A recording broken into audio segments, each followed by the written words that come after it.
Last వీడియోలో మచ్చడం అయిపోయింది. ఇట్లా మచ్చినవి ఉపయోగించుకోవాలి, గమనించుకోవాలి. అప్పుడప్పుడు ఆకుకూరలు కూరగాయలు కూడా ఉంటే ఆరోగ్యానికి మంచిది కదా అమ్మ. చాందిని ఈ మాట నేను గత 30 ఏళ్ళకి చెప్తానే ఉన్నా. ఎవరైనా నా మాట వింటేగా మీ మామగారే కాదు, మా కడుపుని పుట్టిన పిల్లలు కూడా ఆ నీటికోళ్ళ పుట్టులో బ్రతుకుతున్నారు. ఏదైనా మాట లేక వదిలేసా. నువ్వు నాకంటే అమాయకురాలు, నువ్వు వేరే అస్సలు మార్చలేవు. ఫోన్లు అక్కమ్మ. రాజేష్కి వచ్చిన భార్య అయినా వీళ్ళని మార్చేలా ఉంటారని దేవుని ప్రార్థించారు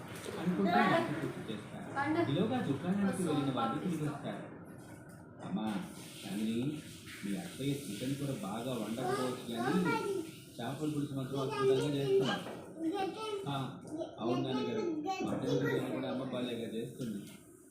చికెన్ అంటే గుర్తొచ్చింది, మొన్న నేను చికెన్ దుకాణానికి వెళ్ళినప్పుడు ఒక అమ్మాయి వచ్చి చికెన్ అమ్మేవాడిని నానా తిట్టు తిట్టింది. జీవహింస తప్పని, అలాంటి హింసని వృత్తిగా మర్చిపోవడం మహాపాపని గ్రహిస్తుంది.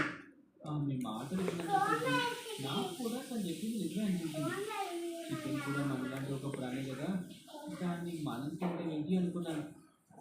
ఓహో, అలాగే నువ్వు వీటి మీదతో నాన్ వెజ్ తింటే మానేస్తున్నావు అనమాట. ఏం మాట్లాడుతున్నావు అన్నయ్య?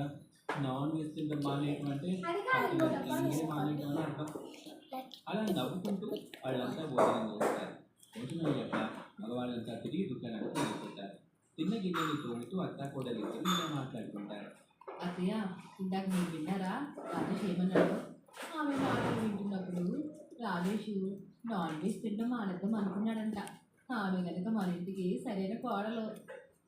నేను కూడా అలాగే అనుకుంటున్నానే చాందిని. నువ్వు వాళ్ళ మాటలు విన్నావు కదా, ఆ విషయం చూసినప్పుడు ఆడి కళ్ళలో సిగ్గు అయితే నేను గమనించా. నాకు తెలిసి రాజేష్ కథలో బాగా నచ్చుంటుంది. వాళ్ళ దగ్గరికి కోమలి వస్తుంది. నమస్తేనండి, నేను ఎన్జిఓలో వర్క్ చేస్తున్నాను. మీరు తోముతున్న గిన్నెలో ఉండే ఎంగిలి బట్టి చెప్పొచ్చు. మీరు ఎన్ని క్లీన్లు ఇవన్నీ గుర్తించుకుంటున్నారన్నది. ఆడవాళ్ళ మీరు ఇలాంటి జీవహింసని అనుకోకుండా అనారోగ్యమైన నాన్ వెజ్ కూరని వండి పెట్టడం తప్పు కదండి. నేను ఎంతగానో చెప్పి విసిగిపోయాను.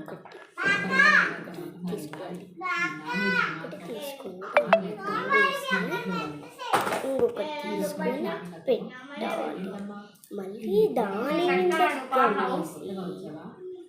నా పేరు కోమలి.